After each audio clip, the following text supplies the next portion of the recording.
Welkom, beste zielenzoekers en schattenjagers van het verborgene, op ons kanaal waar de oude verhalen en de mystieke waarheden van de volkscultuur tot leven komen. Vandaag duiken we diep in een dag die vaak over het hoofd wordt gezien, maar die geladen is met energieën, geheimen en waarschuwingen die generaties lang van mond tot mond zijn gefluisterd.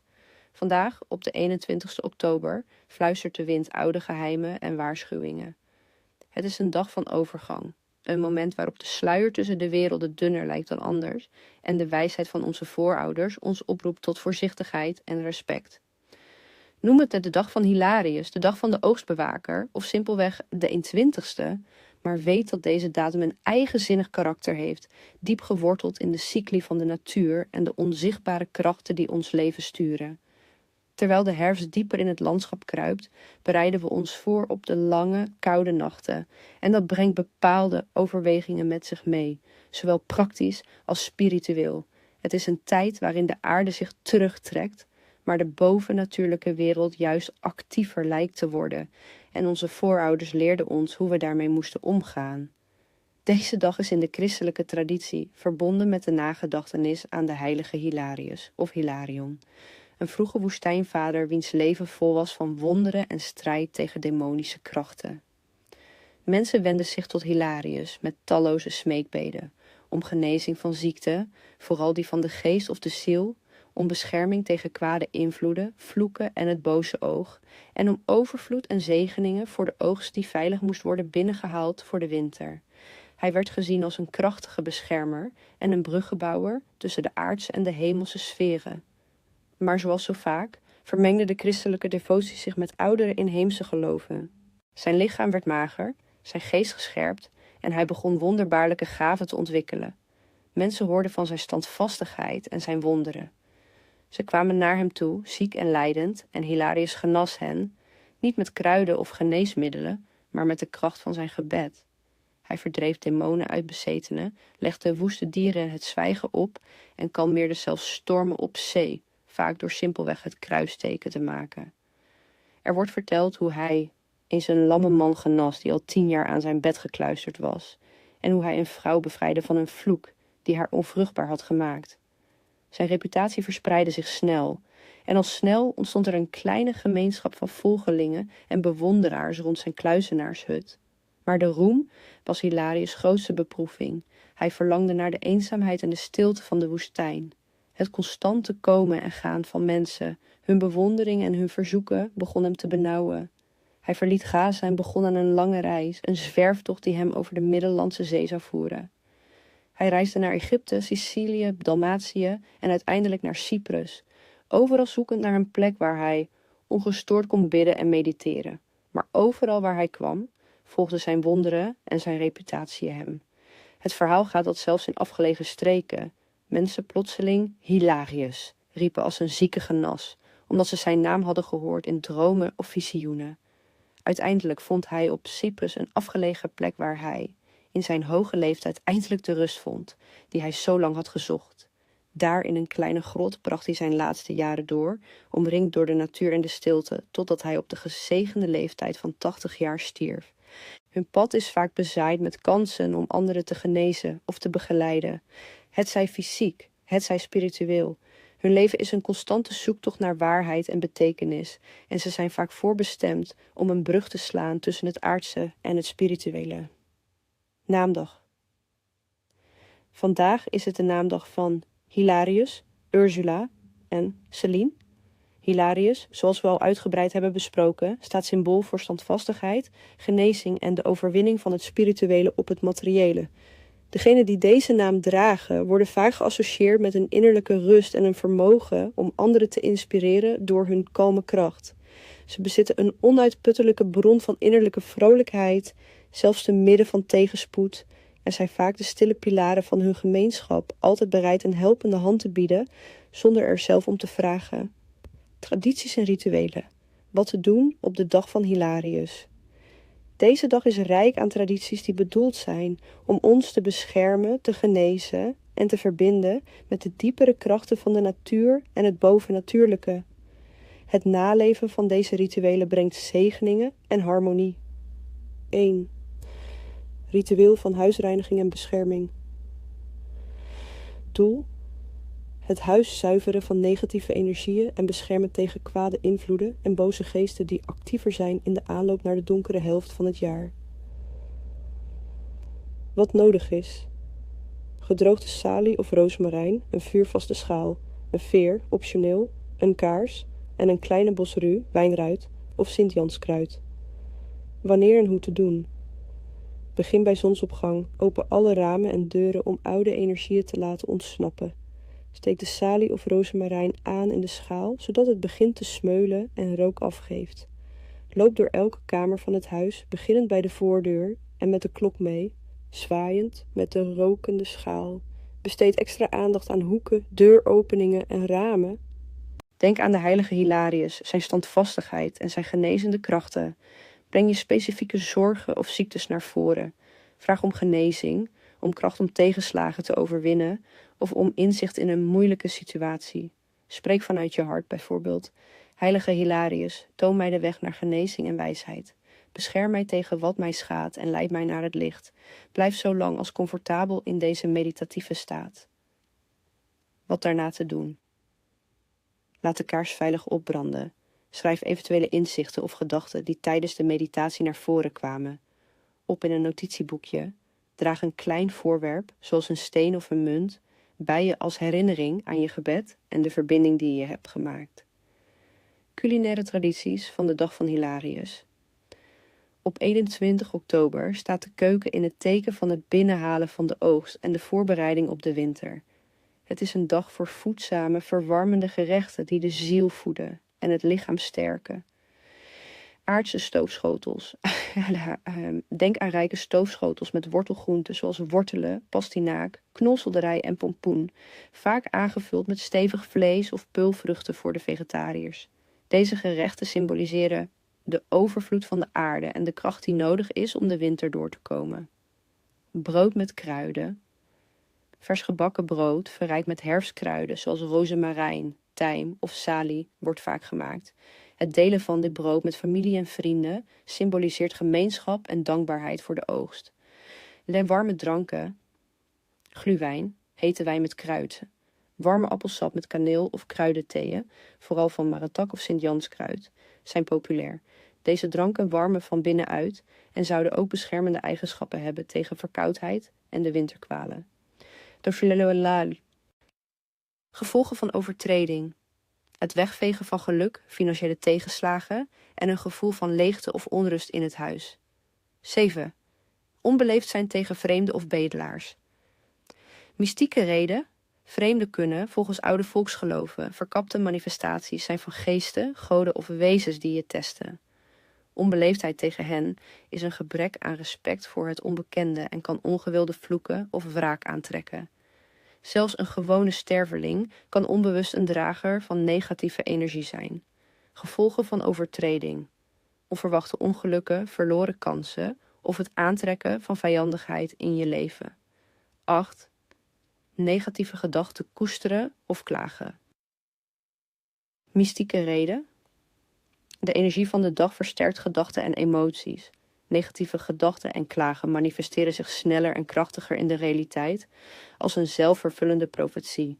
Ze trekken zware, onderdrukkende energieën aan. Gevolgen van overtreding. Een aanhoudende periode van ongeluk, verdriet of het materialiseren van de angsten en zorgen die je koestert. 9. Nieuwe grote plannen, starten of belangrijke beslissingen nemen.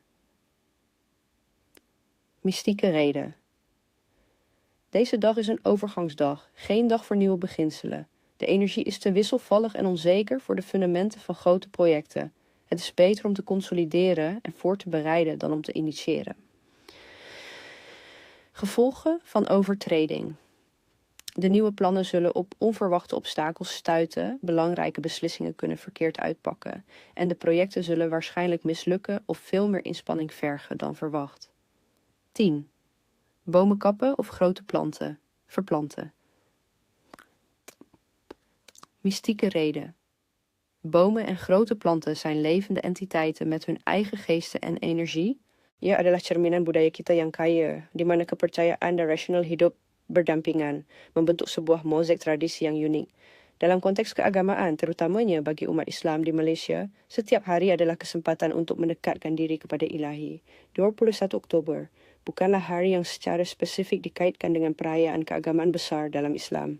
Namun, ia adalah hari di mana umat Islam digalakkan untuk terus melakukan ibadah, berzikir, membaca Al-Quran dan memohon keberkatan serta perlindungan daripada Allah Subhanahu Wa Taala. Doa adalah senjata utama dan sedekah adalah pintu rezeki yang luas. Masyarakat kita yang menjunjung tinggi nilai-nilai Islam seringkali mengaitkan setiap kejadian dengan takdir dan kekuasaan Tuhan.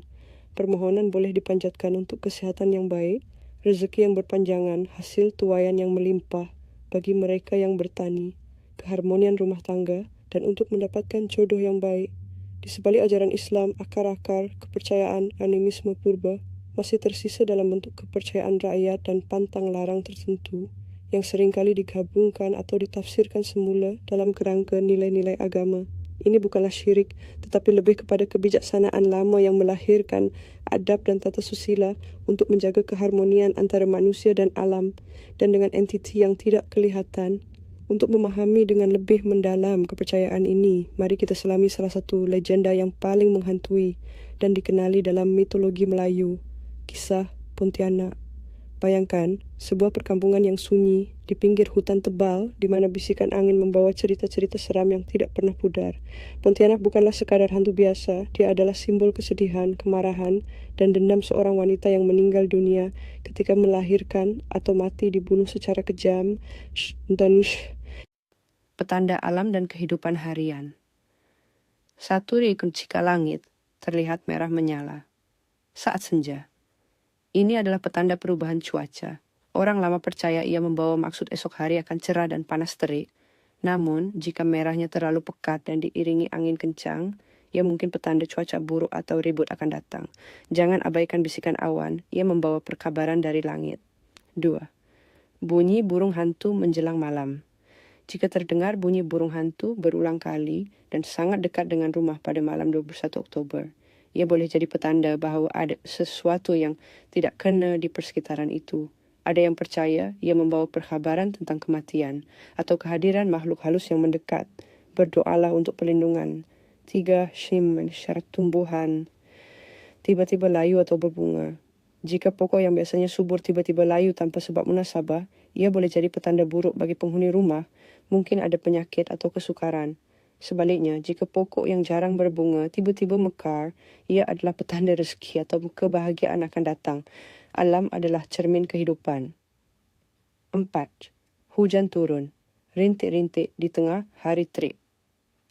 Ini dikenali sebagai hujan panas. Orang Melayu percaya jika hujan panas turun pada hari ini, ia adalah petanda bahawa sedang ada makhluk halus, khususnya jin atau hantu, yang sedang berkahwin atau sedang berpindah tempat. Ini sering dikaitkan dengan fenomena gaib yang berlaku secara serentak dengan alam nyata. 5. Anak kucing hitam melintas jalan di hadapan Anda. Walaupun kucing hitam sering dikaitkan dengan nasib malang di barat, dalam budaya Melayu, ia selebih kepada peringatan untuk berhati-hati. Jika ia melintas dari kanan ke kiri, ia boleh jadi petanda Anda akan bertemu halangan. Jika dari kiri ke kanan, mungkin ada berita baik. Namun, jangan sekali-kali mengganggu atau mencederakannya. Khawatir ia membawa bala. Berdoalah agar dihindari dari bala. Mimpi terbang di udara. Mimpi terbang melambangkan kebebasan, kejayaan, dan pencapaian matlamat. Jika Anda terbang tinggi dan gembira, ia adalah petanda baik untuk kerjaya atau cita-cita Anda. Jika Anda terbang tetapi berasa takut atau jatuh, ia mungkin melambangkan ketidakpastian atau kegagalan dalam sesuatu usaha. Mimpi bertemu orang tua yang bijaksana. Ini adalah mimpi yang sangat positif. Ia melambangkan Anda akan menerima nasihat penting, bimbingan, atau penyelesaian kepada masalah yang sedang dihadapi. Mungkin juga ia adalah petanda Anda akan mendapat ilham atau petunjuk dari alam gaib. Hormatilah nasihat yang datang, walaupun dalam mimpi. Mereka yang lahir pada 21 Oktober. Mereka yang dilahirkan pada 21 Oktober adalah individu yang istimewa, dipercayai memiliki kombinasi kebijaksanaan dan keazaman. Mereka cenderung menjadi jiwa yang berempati, intuitif, dan mempunyai daya tarikan semula, jadi yang kuat. Mereka seringkali memiliki bakat dalam seni atau bidang-bidang kreatif lain dan mempunyai keupayaan untuk memahami emosi orang lain dengan mendalam. Namun, mereka juga boleh menjadi sedikit misteri, suka diramal, dan kadang-kadang mudah terperangkap dalam dilema. Mereka adalah pencari kebenaran dan keadilan, sentiasa berusaha untuk mencapai keseimbangan dalam hidup. Mereka memiliki semangat yang kuat untuk membantu orang lain dan seringkali menjadi tulang belakang kepada keluarga dan sahabat. Namun, berhati-hatilah agar tidak terlalu mengambil hati masalah orang lain, sehingga melupakan diri sendiri. Potensi mereka terletak pada kemampuan untuk menggabungkan logik dan intuisi, menjadikan mereka pemimpin yang adil dan penasihat yang bijak. Nasib mereka seringkali berliku, penuh dengan cabaran yang membentuk mereka menjadi individu yang lebih kuat dan berani. Image baik, merujuk kepada name day yang diadaptasi. Triaktor. Tujuan. Untuk membersihkan diri dari segala kekotoran rohani dan jasmani, serta mewujudkan persekitaran, rumah yang bersih, selesa, dan bebas daripada gangguan. Rumah yang bersih dipercayai akan menarik energi positif dan menolak energi negatif. Apa yang diperlukan? Air bersih, sabun, penyapu, kain lap, dan wangi-wangian seperti bunga rampai atau kemenyan wangi yang digunakan untuk tujuan keharuman, bukan pemujaan. Bila dan bagaimana? Mulakan hari dengan mandi wajib jika perlu atau mandi sunat taubat. Membersihkan badan dengan niat membersihkan dosa dan kekotoran rohani. Setelah itu, lakukan pembersihan rumah secara menyeluruh, menyapu, mengemop, membersihkan segala habuk dan sawang. Buka tingkap dan pintu agar udara segar dan cahaya matahari dapat masuk, menghalau kelembapan dan bau busuk yang disukai makhluk halus. Bakar sedikit bunga rampai atau kemenyan wangi di sudut-sudut rumah. Ini adalah tradisi lama untuk mewangikan rumah dengan niat untuk kesegaran, bukan pemujaan, sambil membaca ayat-ayat pelindung seperti Ayatul Kursi atau Surah Al-Mulk. Selepas itu, nikmati kedamaian dan keselesaan rumah yang bersih. Persekitaran yang positif akan mempengaruhi emosi dan pikiran Anda secara keseluruhan. Tradisi kulinari pada 21 Oktober. Makanan bukan sekadar pengisi perut, ia adalah jiwa bagi setiap upacara dan pertemuan dalam budaya Melayu. Walaupun tiada hidangan wajib untuk 21 Oktober, beberapa hidangan tradisional yang syarat makna seringkali disediakan untuk majelis kesyukuran atau doa selamat. Nasi kunyit. Nasi kuning yang dimasak dengan santan dan kunyit ini adalah simbol kesyukuran, kemewahan, dan keberkatan. Ia seringkali dihidangkan dalam majlis-majlis penting atau doa selamat. Warnanya yang keemasan melambangkan kemakmuran dan tua. Menjamah nasi kunyit pada hari ini dipercayai membawa aura positif. Sebab mistik. Pakaian yang dibiarkan tergantung di luar rumah pada waktu malam dipercayai boleh disarungi atau dihinggapi oleh makhluk halus, terutamanya Pontianak atau Langsuir. Apabila pakaian itu dipakai semula, ia boleh menyebabkan pemakainya berasa tidak sedap badan, diganggu mimpi buruk, atau menjadi sasaran gangguan mistik. Kelembapan malam juga tidak baik untuk kesehatan pakaian. Akibat. Boleh mengundang gangguan makhluk halus, demam panas tanpa sebab, atau rasa tidak selesa dan seram apabila memakai pakaian tersebut. 6. Memotong kuku pada waktu malam. Sebab mistik. Amalan ini dipercayai dapat memendekkan umur atau membawa nasib malang. Ada juga yang mengatakan sisa kuku yang dibuang di malam hari boleh menjadi makanan atau alat untuk sihir oleh mereka yang mempunyai niat jahat. Selain itu, zaman dahulu tiada penerangan yang cukup baik, jadi risiko terkena jari lebih tinggi. Akibat dipercayai dapat memendekkan umur, membawa nasib malang, atau memudahkan seseorang menjadi mangsa sihir atau perbuatan khianat. 7. Menunjuk jari ke arah kubur atau pelangi.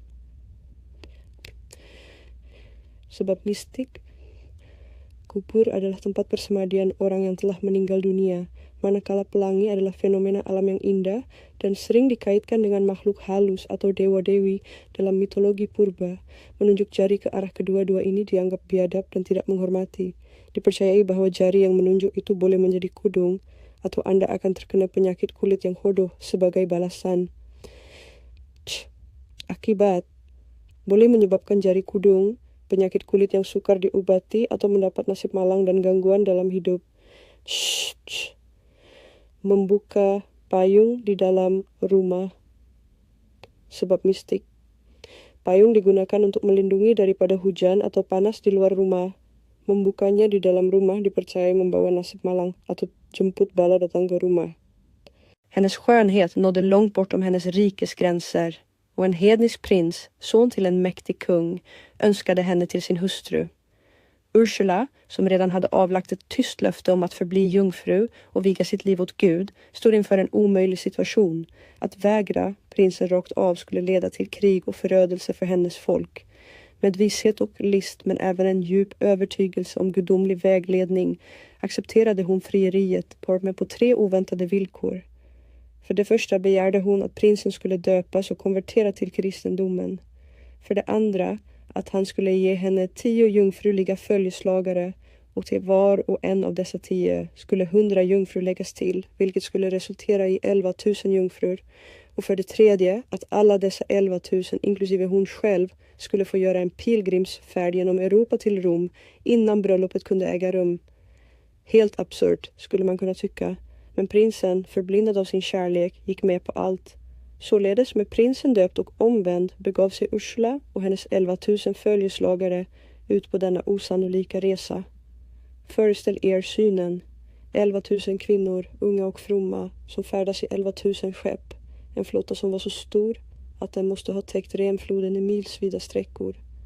Deras resa tog dem över havet till kontinenten, uppför floden Ren, genom det som nu är Tyskland, till staden Rom.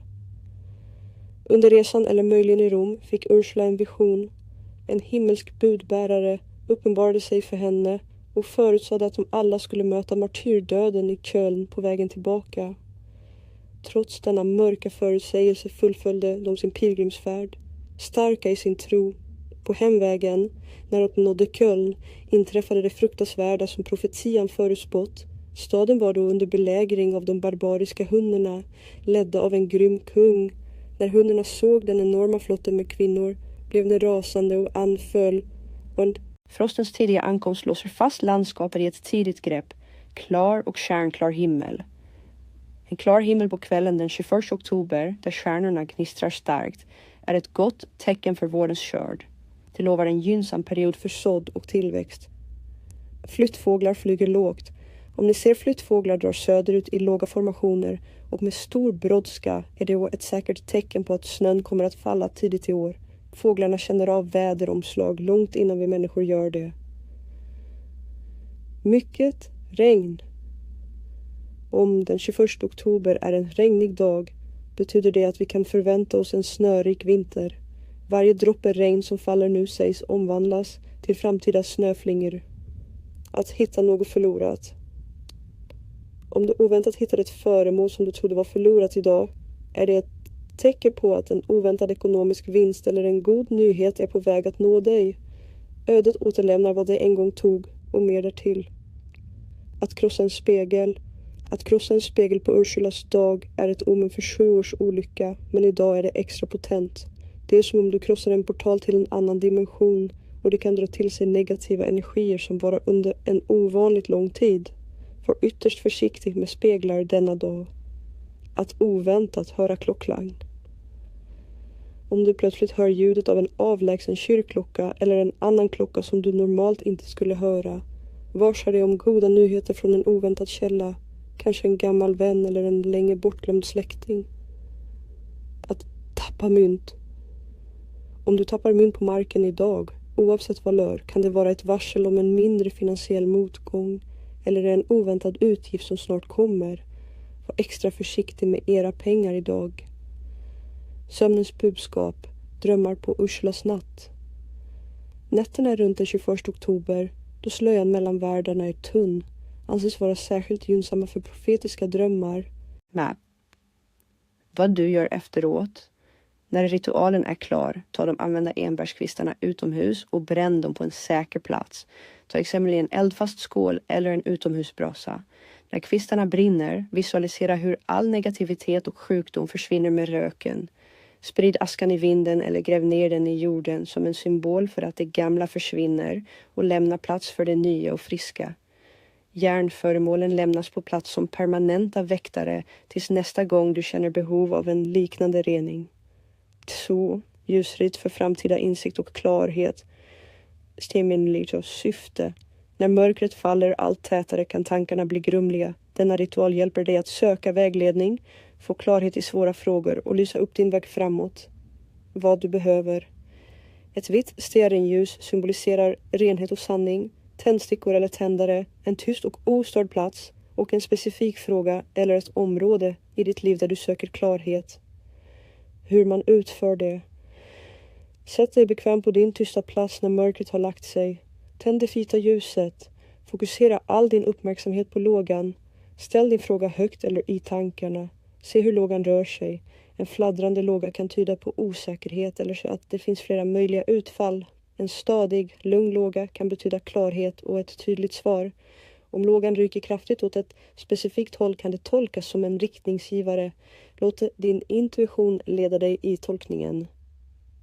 Vad du gör efteråt. Låt ljuset brinna ner helt och hållet på ett säkert sätt. Ställ inga krav på att få ett omedelbart svar, utan lita på att insikten kommer till dig när tiden är mogen, kanske i en dröm eller en plötslig tanke. 3. Tacksägelse för skörden och framtida överflöd. Syfte: att visa tacksamhet för årets skörd och be om fortsatta välsignelser och överflöd för kommande år. Denna ritual knyter an till de uråldriga nordiska skördefesterna. Stöttepe. Då 9. Grundlig städning eller stortvätt. Undvik att storstäda eller tvätta stora mängder kläder. Att sopa ut damm kan symboliskt sopa ut lyckan och välståndet från ditt hem. Att tvätta för mycket kan störa husets andar och dessutom sägs det att man tvättar bort skyddet från kalla vindar och sjukdomar inför vintern. Konsekvensen kan vara att olycka och sjukdom hittar in och att hemmet blir en plats för disharmoni. Låna inte ut eller låna något. Undvik att låna ut pengar, verktyg eller andra ägodelar. Det sägs att du då lånar ut din egen lycka och drar till dig ekonomiska svårigheter. Att låna av andra kan innebära att du tar på dig deras problem och otur. Bryter du mot detta riskerar du att drabbas av oväntade förluster eller att den låntagande parten aldrig återlämnar det som lånas ut. Sy inte i onödan. Undvik att påbörja nya sömnadsprojekt eller reparera kläder om det inte är absolut nödvändigt. Att sy idag kan symboliskt fästa otur vid dig själv eller den du syr åt.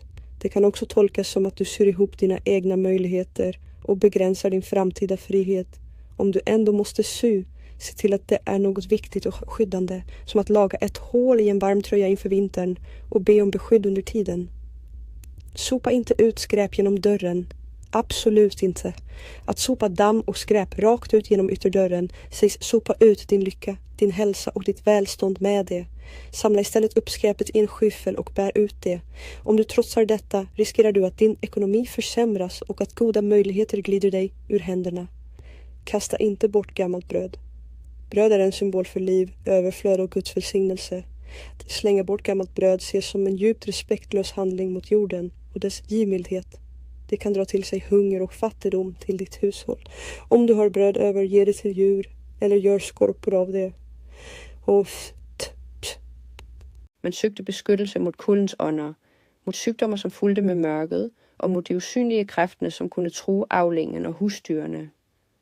Til Hilarion vendte man sag med bønner om helbredelse, om beskyttelse mod onde ånder, dæmoner som Hilarion selv CSO har bekæmpet i sit asketiske liv, og om visdom til at navigere livets udfordringer. Hans historie er et billede på den indre kampen alle mennesker fører, men for de troende og for de som forstod mystikkens sprog, var Hilarions forbøn et mægtigt skjold. Lad Mike tage dere med på en rejse tilbage i tid, til det 4. århundrede, til et sted, der sanddyner møder Middelhavets glitrende blåt i nærheden af Gaza. Her, rundt år 275, blev Hilarion født ind i en velstående hedensk familie. Allerede som ung mand sendte forældrene ham til Alexandria for at studere et intellektuelt centrum i den antikke verden. Men det var ikke filosofi eller retorik, som fangede hans sjæl. Det var fortællingen om den store Sankt Antonius, den egyptiske ørkenfaren, hvis hellighed og askese resonerede dybt i Hilarions hjerte. Hilarion drog for at møde Antonius og blev hans disciple, absorberer det læren om selvfornægtelse, bøn og kampen mod fristelser. 1 og 2 måneder vendte Hilarion tilbage til sit hjemland, men ikke for at leve et vanligt liv. Hans forældre var døde, og efter at have delt ud sin arv til de fattige, trak han sig tilbage til en afsidesliggende ørken uden for Mayuma, nær Gaza. Han var da knap 20 år gammel. Her begyndte hans legendariske kamp. Ørkenen i hans tid var ikke bare et fysisk sted, den var et åndeligt slagfelt. Hilarion levede på et minimum, nogen forfik om dagen vand, og kæmpede en uendelig kamp mod dæmoner, syner og indre fristelser. Det siges, at han blev angrebet af usynlige væsener, som bankede ham, skræmte ham med illusioner af vilde dyr, og prøvede at lokke ham tilbage til verdens glæders. Femamau, og finde en sølvmønt eller noget skinnende i dag, er et tegn på uventet velstand og lykke i økonomien. Det er en gave fra skæbnen, et tegn på, at held er på din side. At knuse noget værdifuldt eller en arvegenstand varsler om et kommende økonomisk tab eller uforudsete udgifter. Vær forsigtig med dine ejendeler, da uflaks lurer rundt hjørnet. Ser du en svart kat krydse din vej 2 gange? Dette er et kraftigt varsel om uflaks, specielt i økonomiske sager. Den svarte katten er et sendebud fra det skjulte, og dens doble krydsning forstærker advarslen om finansiel nedgang. Og kaste bort mat eller lad den stå uspist, vil invitere fattigdom og mangel ind i hjemmet dig. Vis respekt for maten, for den repræsenterer overflod, og sløsning har en fornærmelse mod den. En brændende øre eller kind. Hvis dit venstre øre brænder, snakkes det dårligt om dig. Hvis dit højre brænder, snakkes det godt. Dette er et umiddelbart varsel om andres tanker. Drømmer denne her natten. Drømmene natten til den 21. oktober siges at være specielt profetiske, fulde af skjulte budskab fra underbevidstheden eller åndeverdenen. Vær nøje med og huske detaljerne. Vand. Klart rent vand symboliserer renselse, gode nyheder og økonomisk fremgang. Grumsætte, urolig vand varsler om vanskeligheder, konflikter eller helseproblemer. En flom kan tyde på, at du føler dig overvældet af følelser eller hændelser. Dyr. Vilde dyr kan repræsentere udfordringer, du må møde, eller ukendte sider af din egen natur, som kræver opmærksomhed. Tamme dyr symboliserer harmoni, tryghed og støtte fra venner eller familie. En slange kan betyde svigt eller helbredelse, afhængig af konteksten og følelsen i drømmen. Lys og mørke. En drøm fyldt med lys, specielt solskin eller et stærkt lys, som brister gennem mørket, er et tegn på håb, vejledning og løsning på problemer. Find et roligt sted i hjemmet, dit her, hvor du kan koncentrere dig. Tænd det hvide stearinlyset og lad dets flamme kaste et mildt, beskyttende lys, som symboliserer din intention. Drys en klybe salt i vandbollen, mens du visualiserer, at det renser og lader vandet med beskyttende kraft, som om vandet absorberer saltets ældgamle visdom. Dyb det ejder eller grenkvisten i saltvandet. Lad den trække til sig energien. Gå der roligt gennem hvert rum i hjemmet dit, startende fra ytterdøren og bevæg dig med klokken, mens du forsigtigt sprutter nogle dråber vand med kvisten i hvert hjørne og ved hver døråbning. Mens du gør dette, gentag følgende ord med fast, men rolig stemme. Fyld huset med din intention. Fra skyggenes dyb, fra onde sind, lad lyset Hilarion bringe fred og velsignelse ind. Alt som er mørkt, vige herfra. Lad kun det gode forbo og gro. Velsign dette hjem. Velsign des sjæler. Hold os trygge fra alle farer. Hvad du skal gøre etterpå. Lad stearinlyset brænde ud helt på et trygt sted for sejling af ritualet. Kast saltvandet og kvisten utendørs, helst ved roten af et sundt træ, for at returnere den negative energien til jorden for transformation og lad naturen fuldføre renselsesprocessen. 2. Ritual for velsignelse af vinterforråd. Mål. Sikre, at matlagerne holder hele vinteren, beskytte dem mod skadedyr og råte og velsigne familien med nok mad og overflod. Dette er en taknemmelighedsakt til jorden og en bøn om fortsat velvære. Hvad trængs så gemenernis? En lille portion af sidste indhøstet korn eller en lille pose mel, et par rødgrøntsager, f.eks. gulerod, potet, og en lille tom trækasse eller træbolle. Træet er et levende materiale, som forbinder os med naturen.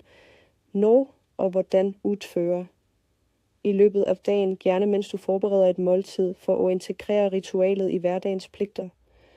Pladser kornet og grøntsagerne i trækassen, bollen. Pengene, du låner ud, vil sandsynligvis ikke komme tilbage, eller de vil komme tilbage med dårlig energi, og din egen velstand vil svinde hen. Tal 3. Ikke start nye store projekter eller forretningsforetag. Mystisk årsag. Dette er en dag for forberedelse og refleksion, ikke for nye begyndelser. Og initiere store projekter som bygning af hus, opstart af ny virksomhed eller vigtig flytning, er som at trodse strømmen af den naturlige cyklusen. Energien er ikke gunstig for vækst, men for konsolidering og fuldføring af det eksisterende. Konsekvenser. Et hvert projekt, som startes i dag, vil være dømt til at mislykkes, blive fuld af problemer og hindringer, eller aldrig blive fuldført. Det vil tappe dig for energi og ressourcer og føre til frustration og tab. 4. Ikke krangle eller sladre. Mystisk årsag. Negative ord og følelser har en forstærket kraft på skyggenes dag. En dag, hvor sløret mellem verdener er tyndt. Hvor engagere sig i krangler, baksnakking eller dybe konflikter vil tiltrække sig uenighed og negativ energi ind i dit eget liv og hjem. Du vil skabe en ubalance, som kan vare længe og forgifte dine omgivelser med disharmoni. Konsekvenser. Dette vil føre til anstrengte forhold, uvenskab og en følelse af disharmoni i hjemmet og i dit sociale liv. Ulykken kan forfølge dig, og freden vil være vanskelig at finde. 5. Ikke klip hår eller negler. Mystisk årsag. Gamle folketro hævder, at hår og negler er direkte koblet til din livskraft og din forbindelse til dine forfædre og jorden. At klippe dem på en slik sensitiv dag kan svække din vitale energi, gøre dig sårbar for sygdommer, tab af styrke eller ulykke. Det er som okutte og en del af din egen essens og forringe din beskyttelse. Konsekvenser. Du kan opleve uforklarlig udmattelse, småsygdommer eller en generel følelse af uflaks, som hænger over dig. Din fysiske og åndelige styrke kan blive reduceret. 6.